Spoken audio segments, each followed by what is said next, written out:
পতিত স্বৈরশাসক শেখ হাসিনা বাংলাদেশকে গত ১৫.৫ বছর অনিয়ম দুর্নীতি করে ধ্বংস করে দিয়েছে।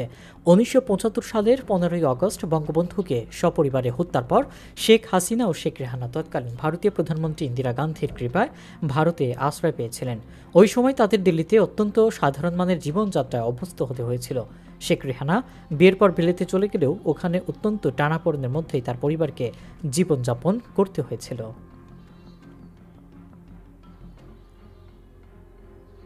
১৯৮১ সালের এপ্রিলে শেখ হাসিনা আওয়ামী লীগের সভানেত্রী হয়ে বাংলাদেশে ফেরত আসেন। ১৯৯৬ সালের ২৩ জুন দেশের প্রধানমন্ত্রী হিসেবে শপথ গ্রহণ করেন।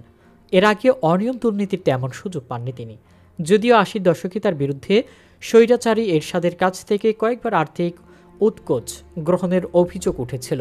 ওই সময় শেখ হাসিনার স্বামী ডক্টর ওয়াজিদ মিয়া আণবিক পারমাণবিক শক্তি কমিশনের কর্মকর্তা হিসেবে কর্মরত ছিলেন।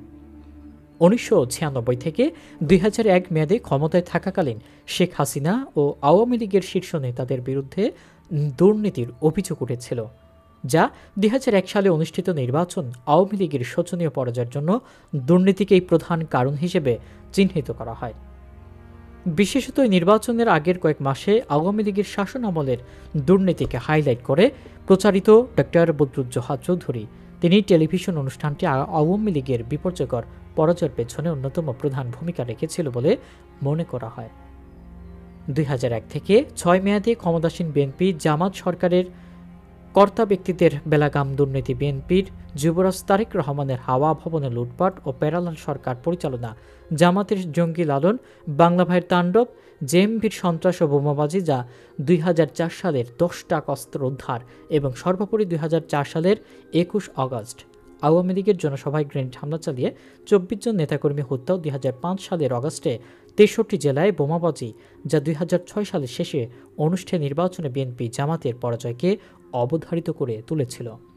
এরপর ২০০৬-৭ সালের রাষ্ট্রপতি ইয়াজউদ্দিনের তত্ত্বাবধায়ক সরকারের অপশাসন ও নির্লজ্জ বিএনপি তোষণ এবং সর্বশেষ ২০০৭ সালের ১/১১ সামরিক অভ্যুত্থান পরবর্তী -2 ফর্মুলা, যা রাজনীতির পট পরিবর্তনের প্রধান অনুঘটক হয়ে ওঠে।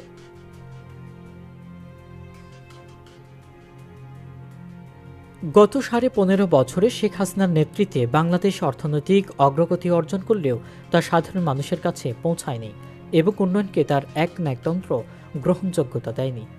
৫ই আগস্ট ২০২৪ তারিখে লাখ লাখ মানুষ যেভাবে সব দিক থেকে গণভবনের দিকে মিছিল নিয়ে ছুটে গিয়েছিল, তা দমানোর শক্তি সেনাবাহিনী কিংবা পুলিশ বাহিনীর থাকার প্রশ্নই আসে না। ওই দিন দুপুর ১২টা পর্যন্ত শেখ হাসিনা সেনাবাহিনীকে জনগণের বিরুদ্ধে কঠোর ব্যবস্থা গ্রহণের অবস্থান নিয়ে যেতে চেষ্টা করেছেন, কিন্তু সেনাপ্রধান বিচক্ষণতার পরিচয় দিয়ে তার আদেশ মানেননি। হাজার হাজার জনতাকে হত্যা করলেও সেনাবাহিনী ওই গণ অভ্যুত্থানে বিধ্বস্ত হয়ে যেত।